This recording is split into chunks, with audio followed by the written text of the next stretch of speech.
What is the best way to run Harvest? Well, I ran the three main ways to farm Harvest to compare them and figure out the pros and cons of each and which one is ultimately the best.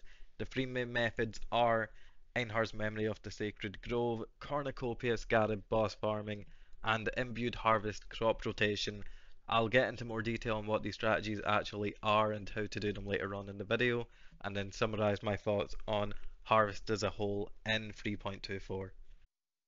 First up, Einhar's Memory of the Sacred Grove. For anyone that doesn't know what a memory is, memories are items that you can apply to your atlas that modify certain mechanics in unique ways. You open your atlas, you select a map, and the memory travels upwards to the left or right to three other connected maps. You can then talk to Einhar, who will give you a modifiable map that you can chisel, alch, val, and even delirium orb if you want to. I didn't do that. And you can do this 4 times per memory. What's unique about the memory of the Sacred Grove is that the crops have a higher chance for higher tier seeds and are larger in size, which means you'll be getting a lot more life force than if you were to regularly run Harvest through your Atlas tree with no scarabs.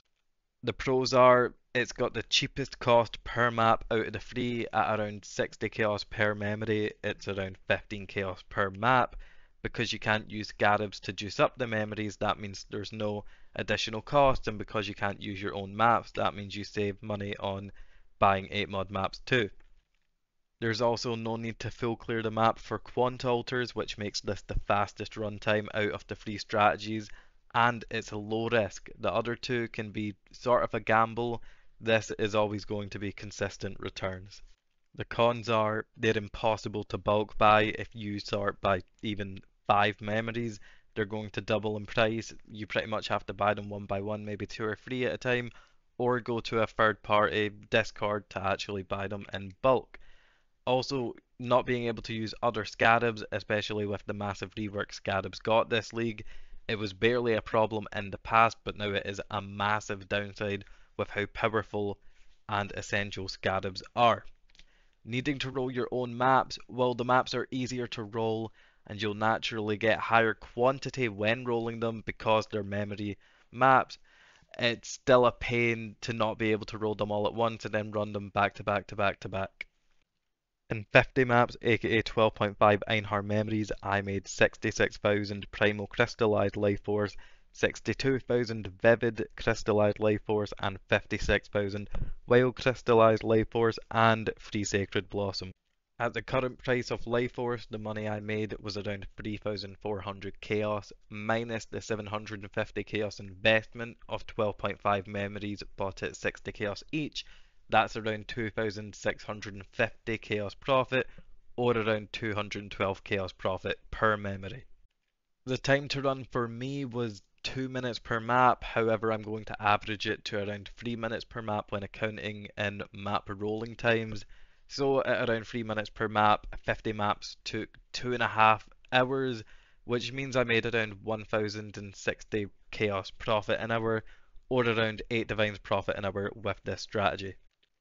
For the second strategy, I'm going with Cornucopia Scarab Farming. What this Scarab does is it makes it so one boss of each seed type will spawn in your harvests. So you get up to 3 different bosses per harvest, or that's what you'd expect, but it doesn't always work out like that. I'll explain it in a bit. We run this with this tree and the Harvest Scarab of Doubling, the Scarab of Monstrous Lineage, and 1 Sacrificial Fragment. I didn't do the altar farming strategy where you clear the entire map and get the quant altars. I figured out that the best way to maximize this specific strat was by being as fast as possible rather than getting as much as you can out of the maps as possible. Also, since the final strategy is altar focused, I wanted to separate the two strategies further and have this be as opposite as you could get.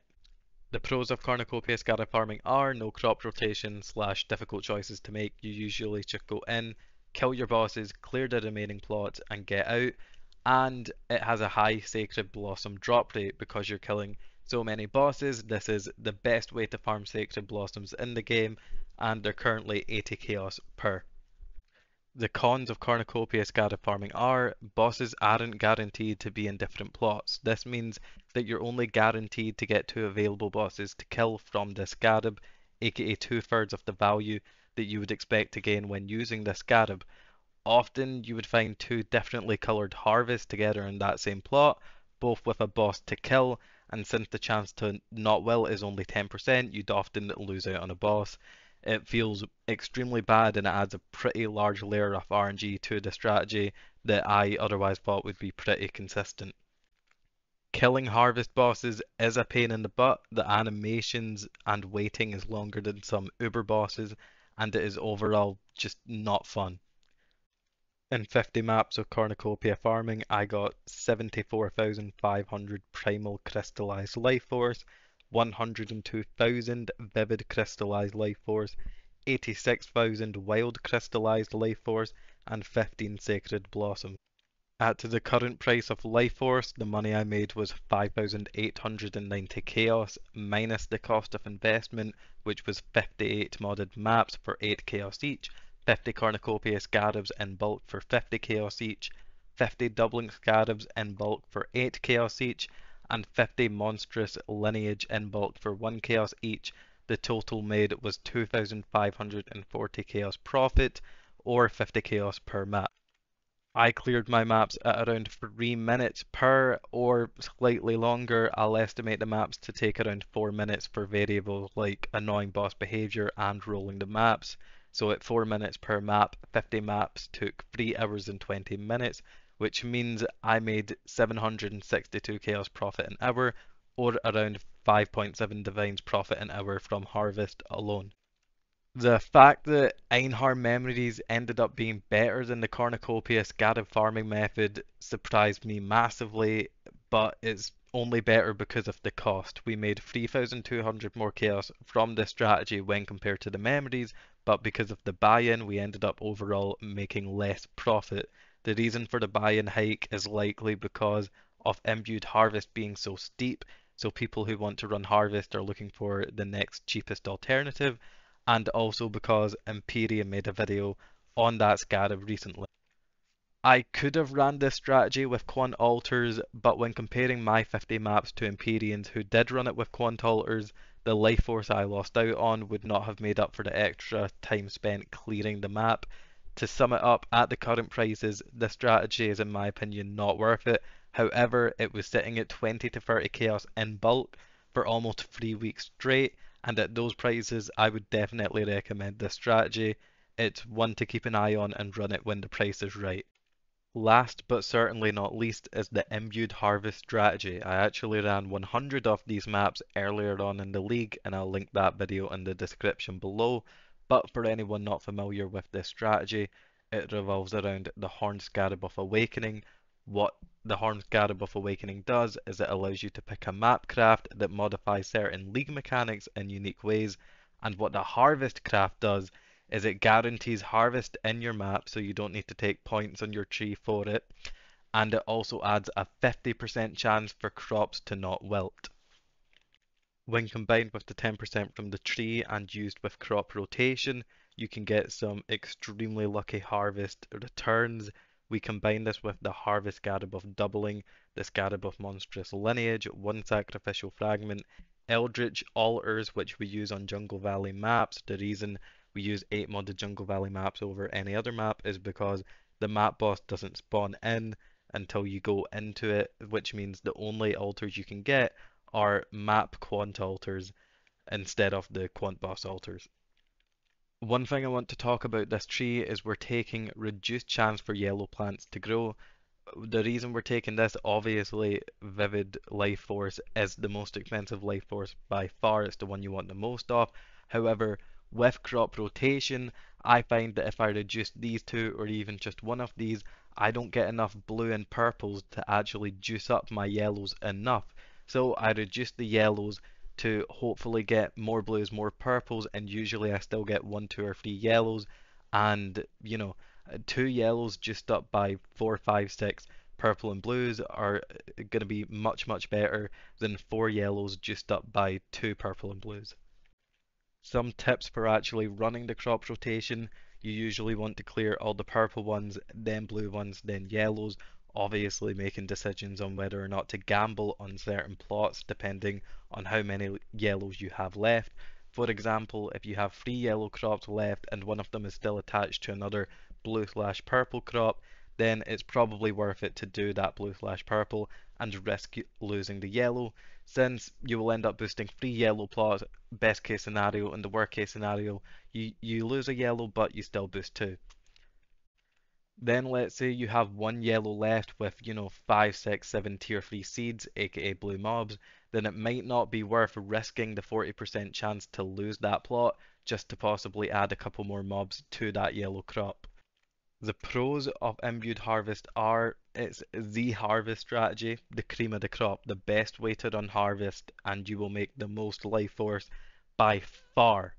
And it's fun and can leave you feeling lucky since you can get upwards of 20 to 30,000 life force in a single map, depending on, getting as many quant alters as you can and just getting lucky with no wilt. The cons of Imbued Harvest are it's very expensive. The one scarab that you need is currently 120 chaos in bulk, or around 90 to 100 chaos one by one. It's also RNG dependent. I had several maps where I got less than 2k life force and sometimes even none. While it can leave you feeling lucky, it can also do the exact opposite. It can also get extremely difficult. Killing 3 to 4 harvest bosses from one crop is not something that a lot of people can do.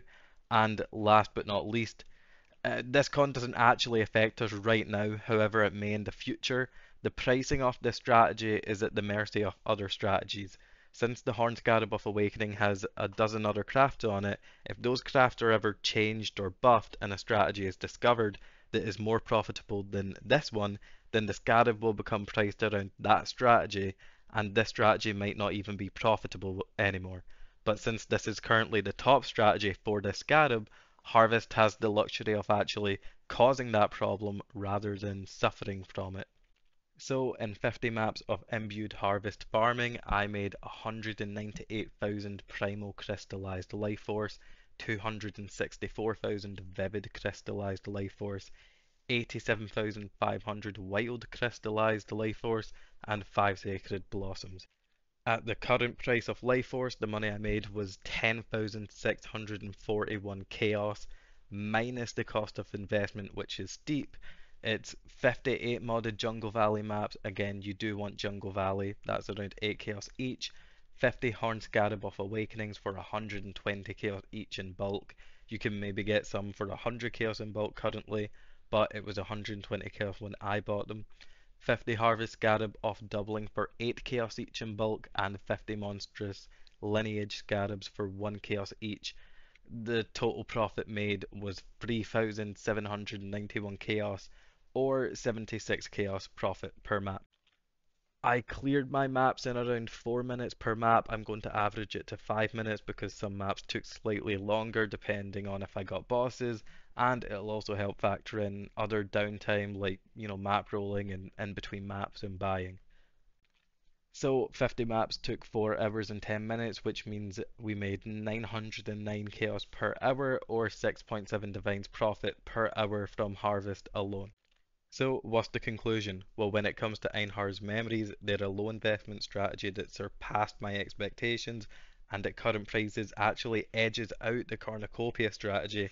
However, Einhar memories are extremely hard to buy in bulk, which makes them less accessible, so it's probably not an actual alternative to run for most people, since all it takes is a few people buying them up in bulk to make it impossible for others too.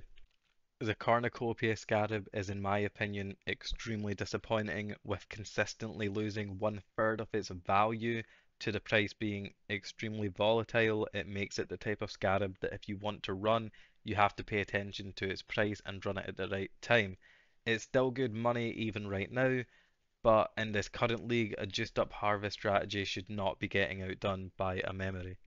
And Imbued Harvest is very good. Over 10,000 chaos in 50 maps is insane, but obviously it has a very steep buy-in, which completely eats away at the profits. However, just like the Cornucopia Scarab, the Horn Scarab of Awakening is also prone to a volatile market and can either become much more expensive or drop drastically depending on the day of the week. To sum it up, Einhar's memory is a good alternative to the Cornucopia Scarab strategy. if the Cornucopia Scarab strategy is overpriced slash overused like it is right now. If the Cornucopia Scarab is hovering around 20 to 35 chaos in bulk, then I'd say it's probably the strategy to run, especially if the Horn Scarab of Awakening is over the 100 chaos in bulk. However, if the Horn Scarab of Awakening is hovering from 50 to 100 chaos in bulk, which it has for multiple weeks during this league, then that will for sure be the strategy to run always 100% of the time. If they're both expensive, like they are right now, then it's likely that the Horn Scarab of Awakening will always edge out the Cornucopia Scarab because of how crazy it can get. All in all, if I was to grade Harvest as a whole this league, I'd give it a solid B minus. It feels like it's more prone to FOMO price hikes than most other strats, which eats into the profitability. People love Harvest, people love running it. The second there's some sort of profitable way to run it, people will do it, and the profitability is just going to plummet. But you can see from the amount of money made before subtracting the investment for each strategy that it can be extremely profitable. It's just at the mercy of the market more than most other strategies.